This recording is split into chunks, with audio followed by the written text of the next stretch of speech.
भारत शान पे मरो है। अरे इज्जत न गई है हिंदुस्तान की, भारत शान पे मरो है, इज्जत न गई है हिंदुस्तान की।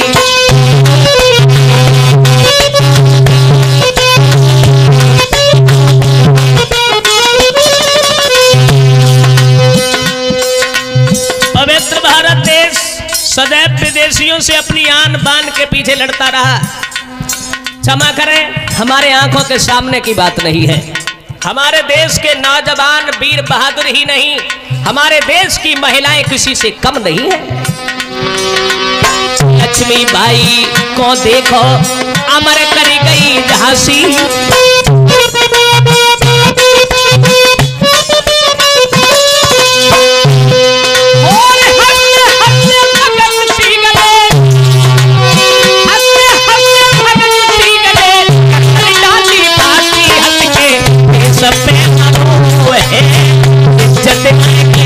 हिंदुस्तान की।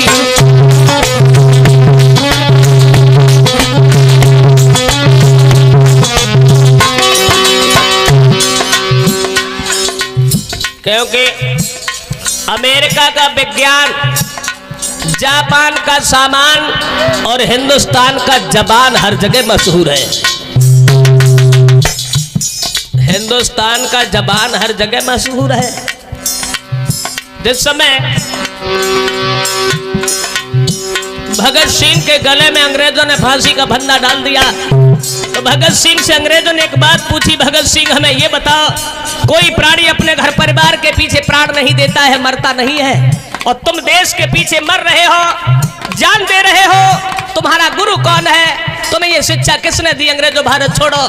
तो गुरु का नाम सुन के भगत सिंह बहुत रोए, क्योंकि भगत सिंह के गुरु का नाम था स्वामी दयानंद, और दयानंद को अंग्रेजों ने जहर दे के मार दिया था।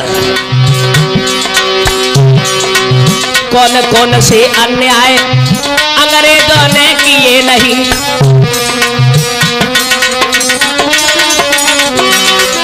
ए दुर्भाग्य के दयानंद जी, ए दुर्भाग्य के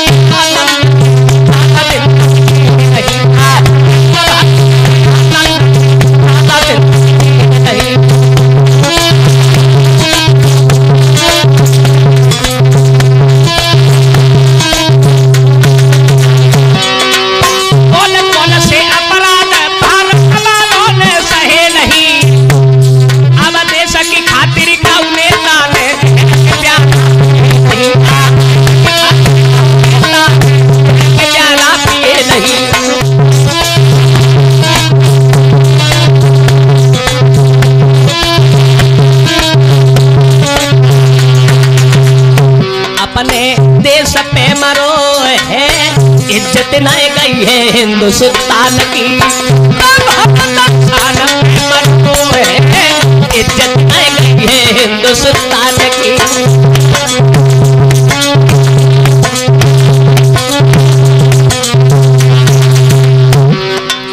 भगत सिंह के पिता किसान थे, खेती करने वाले थे। भगत सिंह ने बचपन में अपने पिता से एक बात कही थी, खेती करते देख पिता को भगत सिंह यो बोला, अरे मक्का बाजरा कख मत लाइयो,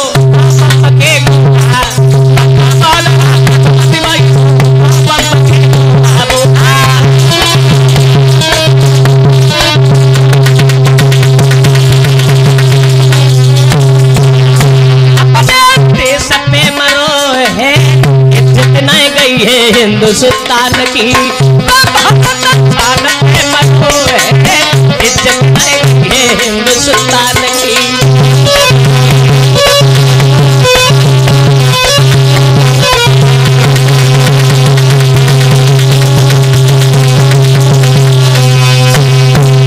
वही पवित्र भारत देश है। इसी पवित्र भारत देश में भगवान राम आए, इसी भारत देश में भगवान का अवतार हुआ था। लेकिन क्यों आए भगवान राम? भगवान श्री राम के आने के एक नहीं अनेक कारण थे। एक विद्वान कहता है कि भगवान राम को तो आना था, इसलिए आए। तो दूसरा विद्वान कहता है आना था, क्यों आना था, क्यों आए भगवान? तो महात्मा तुलसीदास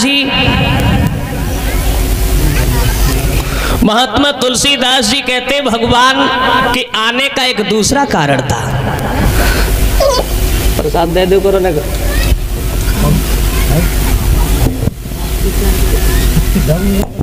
ये 100 रुपया हमारे करीब आए हैं।